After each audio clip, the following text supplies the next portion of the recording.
enforcement officials say this alleged shooter posted a 180-page manifesto online just days before the attack, and it draws on and references replacement theory at least 28 times.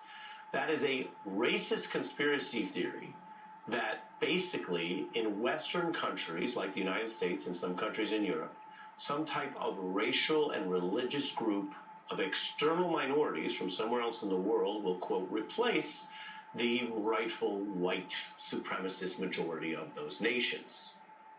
Now, at one time, this was considered, quote, unquote, fringe.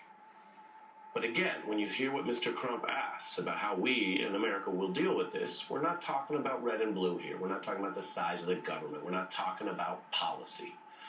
We are talking about a growing push to get people thinking like this so they might act like this, which is why we believe we've tried to put together some important reporting on this important problem tonight.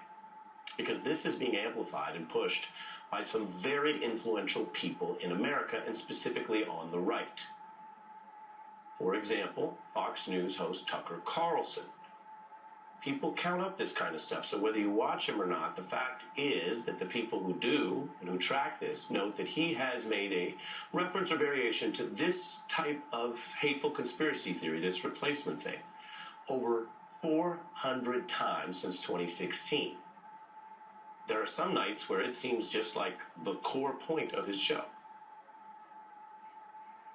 In political terms, this policy is called the Great Replacement, the replacement of legacy Americans. The strategy is to change the demographics of the country. You disempower the people who live here. You take their votes away. The Democratic Party is trying to replace the current electorate.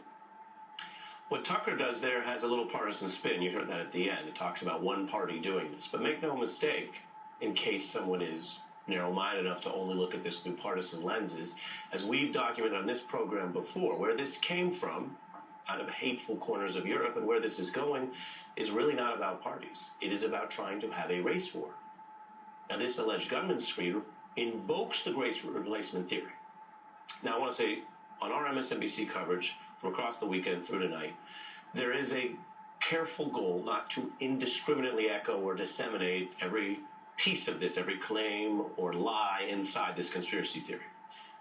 To show the exact evidence, though, of the link to this very serious mass murder this weekend, I'm now going to quote a portion of this suspect's claims for you, including his admission that this exact racist worldview is what got him thinking about committing violence. Quote, "I learned that the white race is dying out, that blacks are disproportionately killing whites. We are doomed by high rates of immigration," he says, again there at the end of that quote. And he later writes, quote, "My race was doomed, and it was there that I started to think about committing an attack," end quote. His words. Now, as a matter of reporting or law, there is not a stipulation here drawing a causal link between this act and this violence and any individual person's rhetoric. Indeed, this kind of investigation can be quite complex and take a long time when you go beyond what happened that day to what may or may not have caused it, who is linked to it, or in legal terms, if there's any other direct actors, whether there was some sort of attempted conspiracy. That is not what we are asserting here, and I say that in all deliberate care.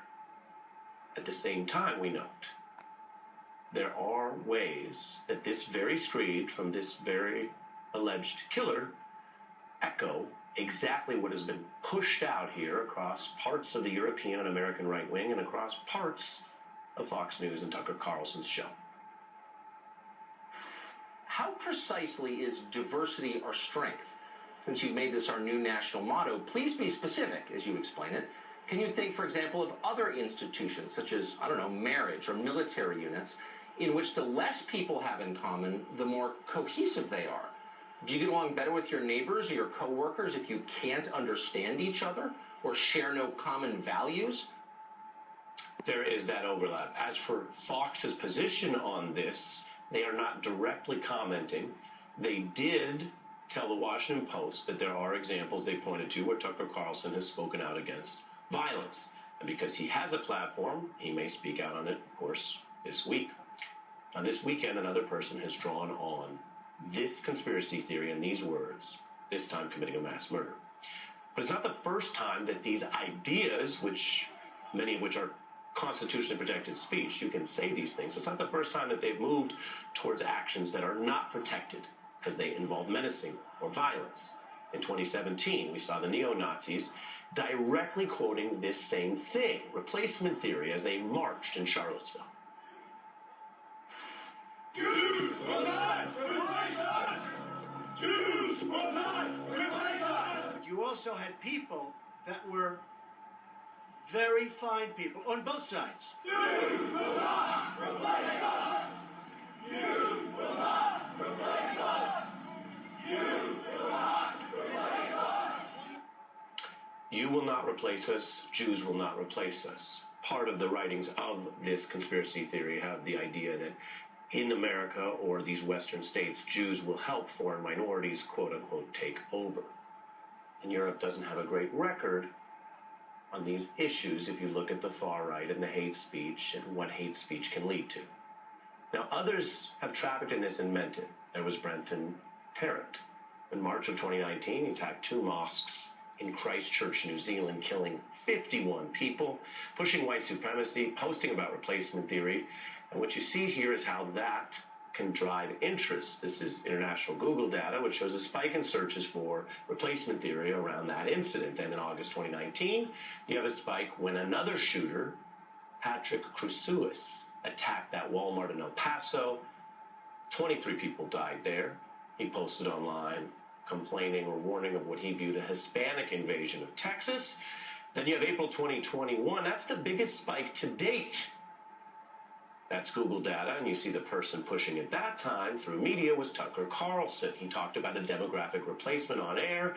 The New York Times reports on this as well, and you see that massive spike in interest. Today, well, searches for replacement theory after some spiking down are back up again after this alleged gunman has been linked to the conspiracy theory. What you see on your screen is something that may be less fringe in the numerical sense, as it is embraced by some who want to talk about it, which, as I mentioned, in the United States is allowed, and embraced by others who want to use it as a pretext or explanation or incitement of terrible violence and terrorism.